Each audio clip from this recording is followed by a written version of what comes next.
4 లక్షణాలు కలిగిన వాడు ప్రపంచంలో ఏ పనిలోనూ ఓడిపోడు అన్నాడు. అందుకోసం అన్ని పనులు అవుతాయి అన్నారు. ఏమిటా 4 లక్షణాలు?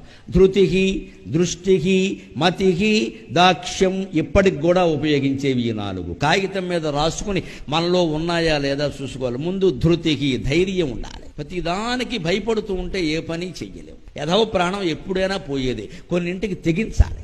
ఆ ధైర్యం లేనివాడు ఏ పని చేయాలి. అన్నిటికీ భయపడతాడు. అన్నింటికీ తోడు కావాలి. ఎవరో 4 ఉండాలి. ఎవరు ఉంటారమ్మా జీవితాంతం తోడు? అంటే మనమే ధైర్యం తెచ్చుకోవాలి. ధృతికి, దృష్టికి అంటే ముందు చూపు ఉండాలి. మతికి, మేధ అంటే తెలివితేటలు. పని చేస్తున్నామంటే తెలివి ఉండాలి. ఆ తెలివి లేకపోతే పని నాశనం అయిపోతుంది.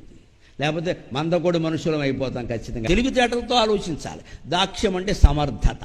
అసమర్థుడైన వాడు ఎప్పుడూ ఏ కార్యాన్ని సాధించలేడు. ధృతికి, దృష్టికి, మతికి, దాక్ష్యం. ఈ 4 లక్షణాలు ఉంటే హనుమంతుల్లా మనం కూడా పనులు సాధిస్తాం.